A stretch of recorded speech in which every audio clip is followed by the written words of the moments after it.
एक समय की बात है। एक जंगल में बड़े से पेड़ पर एक नन्ही चिड़िया घोंसला बनाकर रहती थी, जिसमें उसके 4 बच्चे भी रहते थे। नन्ही चिड़िया उस पेड़ पर बड़े मज़े से रहती थी, पर एक दिन उस पेड़ पर एक कौवा आ गया और उस चिड़िया से उस पेड़ को छोड़ने के लिए कहने लगा। उस चिड़िया के सामने वो कौवा बेहद बड़ा था, इसलिए वो उस कौवे से लड़ना भी नहीं चाहती थी और वो उस सुनहरे पेड़ को भी नहीं छोड़ना चाहती थी। उस चिड़िया ने चालाकी दिखाते हुए उस कौवे से कहा, देखो कौवा भैया, मैं जानती हूँ अगर मैंने इस पेड़ को नहीं छोड़ा तो आप मुझे और मेरे बच्चों को मारकर खा जाओगे।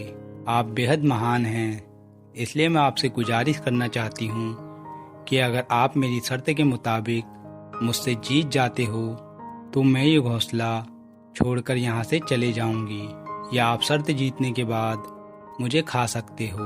वही कौवे ने सोचा, छोटी सी तो चिड़िया है, भला ये मुझसे कोई भी शर्त कहाँ जीत पाएगी। इसलिए उसने उस चिड़िया से उसकी शर्त पूछी।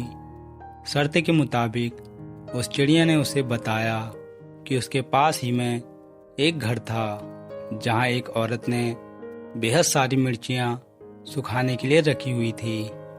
उन मिर्चियों में से जो सबसे ज़्यादा मिर्चियाँ खाएगा वो ही इस पेड़ पर रहेगा।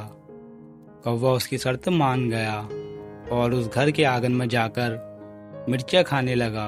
बेईमानी दिखाते हुए कौवा वो शर्त जीत गया और उसके तुरंत बाद वो चिड़िया को खाने के लिए उसके पास गया।